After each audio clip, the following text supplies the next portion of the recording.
Baik, Assalamualaikum warahmatullahi wabarakatuh. Halo teman-teman semua.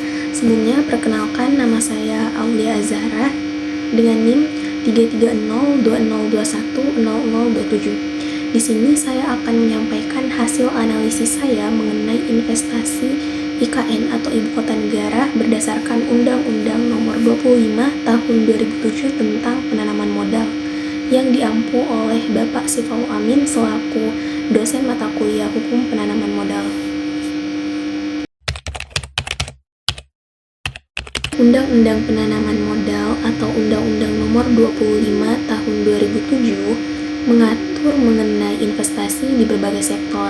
Salah satunya adalah investasi IKN atau Ibu Kota Negara, yang salah satu fokusnya adalah memberikan insentif dan perlindungan hukum bagi para investor baik itu di dalam negeri maupun di luar negeri.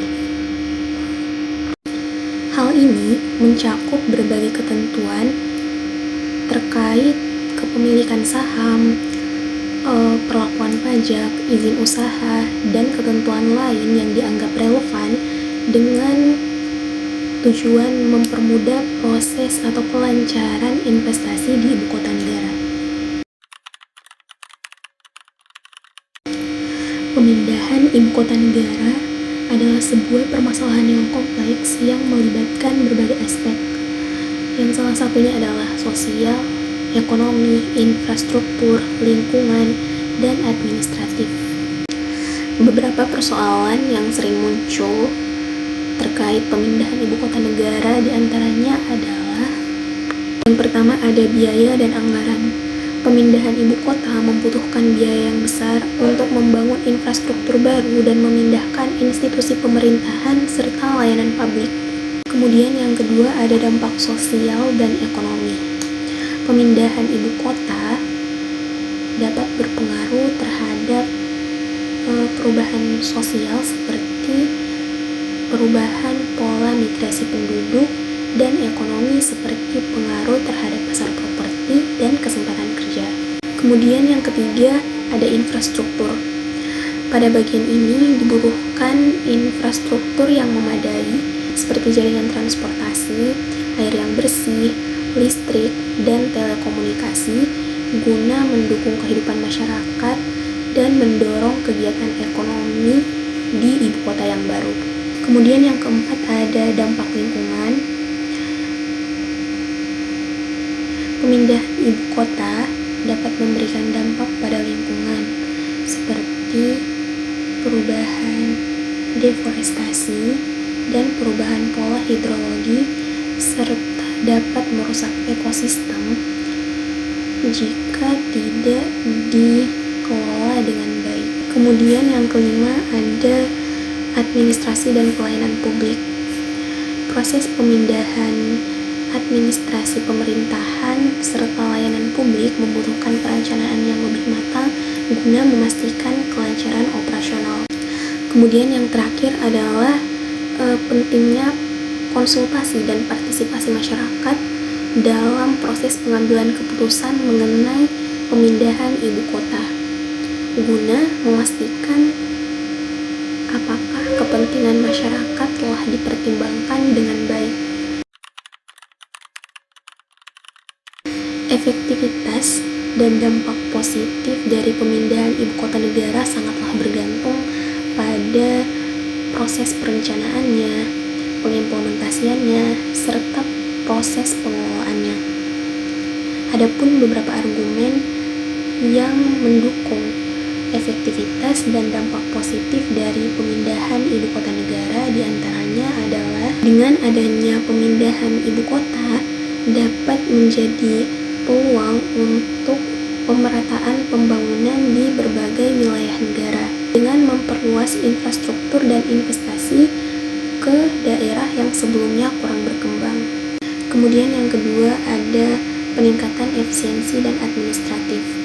Dengan adanya pembangunan infrastruktur yang baru dan lebih modern seperti halnya pembangunan gedung pemerintahan dan layanan publik dapat meningkatkan efisiensi layanan publik dan administratif. Kemudian yang ketiga ada pengembangan ekonomi regional. Pemindahan ibu kota dapat memberikan pertumbuhan ekonomi regional dengan menarik investasi dan membangun lapangan kerja baru di ibu kota baru. Kemudian yang kelima adalah pengurangan beban terhadap ibu kota lama. Dengan adanya pemindahan ibu kota dapat mengurangi tekanan populasi, lalu lintas, dan pencemaran lingkungan yang dimana ibu kota lama sering kali menghadapi permasalahan mengenai kepadatan penduduk. Kemudian yang terakhir ada pengelolaan dan sumber daya alam. Memilih lokasi yang tepat untuk ibu kota yang baru mendukung pengelolaan berkelanjutan terhadap sumber daya alam dan lingkungan serta dapat mengurangi tekanan lingkungan terhadap ibu kota lama.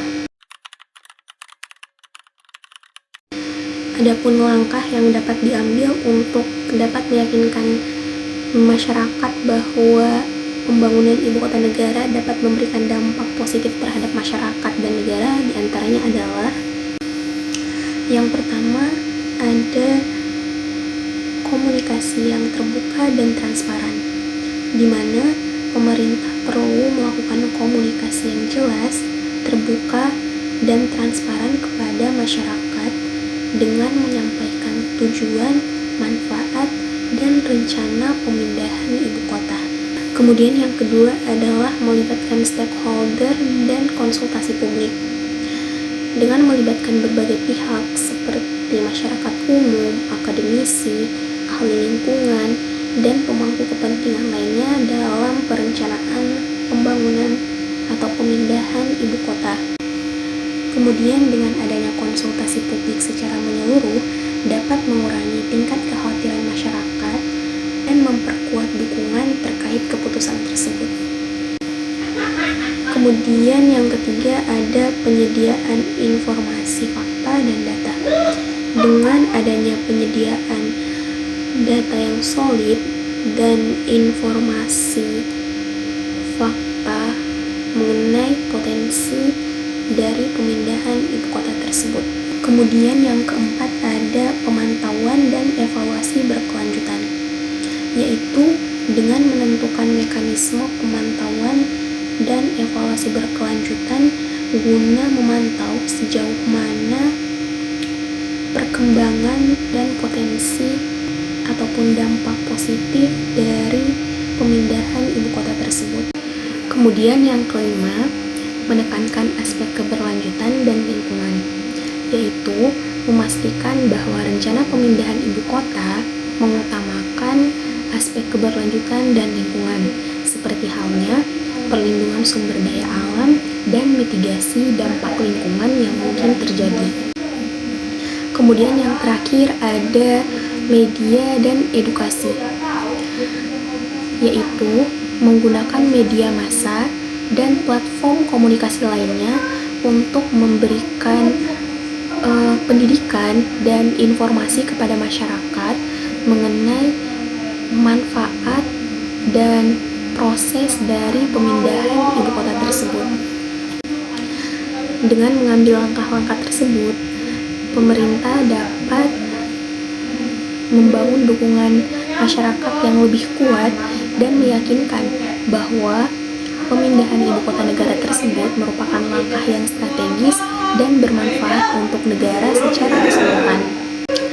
Sekian analisis yang dapat saya paparkan. Jika terdapat salah kata mohon dimaafkan. Sekian, wassalamualaikum warahmatullahi wabarakatuh.